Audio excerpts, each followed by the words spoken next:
Hi students, welcome to competitive exams material channel అండి. ఈ వీడియోలో మనం కొన్ని ఇంపార్టెంట్ ఇండియన్ హిస్టరీ బిట్స్ నేర్చుకుందాం. ఇండియన్ హిస్టరీ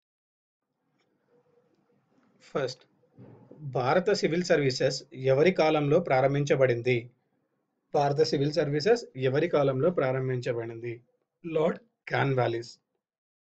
లార్డ్ కార్న్వాలిస్ అండి. నెక్స్ట్, గదర్ పార్టీ కేంద్ర కార్యాలయం ఎక్కడ ఉంది? సో గదర్ పార్టీ కేంద్ర కార్యాలయం వచ్చేసి శాన్ ఫ్రాన్సిస్కోలో ఉందండి. నెక్స్ట్, స్వాతంత్రం నా జన్మ హక్కు అని ఎవరిచే సంబోధించబడింది? స్వాతంత్రం నా జన్మ హక్కు అని ఎవరిచే సంబోధించబడిందండి? తిలక్. నెక్స్ట్, పాకిస్తాన్ అన్న పదాన్ని మొదటగా వాడిన వారు ఎవరు? పాకిస్తాన్ అన్న పదాన్ని మొదటగా వాడిన వారు మహమ్మద్ ఇక్బాల్. భారత రాజ్యాంగ నిర్మా నెక్స్ట్, భారత రాజ్యాంగ నిర్మాత ఎవరు? డాక్టర్ అంబేద్కర్.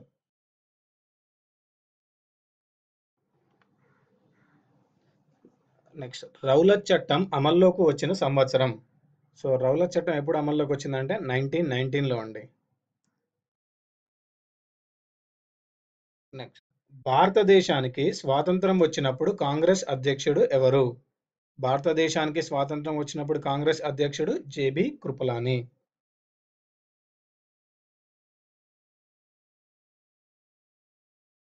భారతదేశంలో రాజ్యాధిపతి ఎవరు? భారతదేశంలో రాజ్యాధిపతి రాష్ట్రపతి. రాష్ట్రపతి. The grand old man of India పిలువబడినది ఎవరిని? Dadabhai Naoroji. Grand old man of ఇండియాగా పిలువబడినది దాదాబాయ్ నౌరోజీ. భారత జాతీయ కాంగ్రెస్ మొదట మహిళా అధ్యక్షురాలు ఎవరు? సో భారత జాతీయ కాంగ్రెస్ మొదట మహిళా అధ్యక్షురాలు అన్నీ బీసెంట్. అన్నీ బీసెంట్. విజయమో వీరస్వర్గము అన్న నినాదం స్వాతంత్రోద్యమంలో శక్తివంతంగా పనిచేసింది. దీనిని ఇచ్చిన వారు ఎవరు? విజయమో వీరస్వర్గము అన్న నినాదాన్ని ఇచ్చింది ఎవరండి? మహాత్మా గాంధీ. క్విట్ ఇండియా ఉద్యమానికి నాయకత్వం వహించింది ఎవరు? క్విట్ ఇండియా ఉద్యమానికి నాయకత్వం వహించింది మహాత్మా గాంధీ. తాజ్మహల్ కట్టడాన్ని పోలి ఉన్నది ఏది? అంటే తాజ్మహల్ లానే సిమిలర్గా ఉంటుందండి. అది ఔరంగాబాద్లో ఉంది. బీబీకా మక్బారా. బీబీకా మక్బారా అనేది తాజ్మహల్ కట్టడానికి సిమిలర్గా ఉంటుందండి. దీన్నే చిన్న తాజ్మహల్ అని కూడా అంటారు. భారత స్వాతంత్ర్యోద్యమంలో మహాత్మా గాంధీ ప్రవేశించిన సంవత్సరం. మహాత్మా గాంధీ గారు ప్రవేశించింది 1919లో అండి.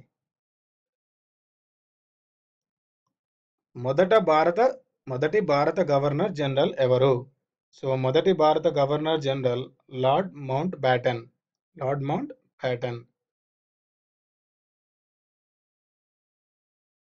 భారతదేశంలో స్థానిక ప్రభుత్వ పితామహుడిగా పేర్కొన్నది ఎవరిని? భారతదేశంలో స్థానిక ప్రభుత్వ పితామహుడిగా పేర్కొన్నది లార్డ్ రిప్పన్. Lord Ripon. భారత రాష్ట్రపతిని ఎవరితో పోలవచ్చు? సో భారత రాష్ట్రపతిని బ్రిటన్ రాణితో పోలవచ్చు అండి.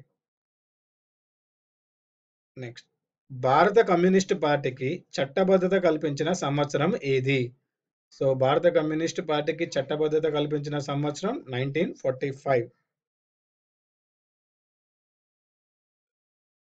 యూరోపియన్ యూనియన్లో ఉన్న దేశాలు ఎన్ని?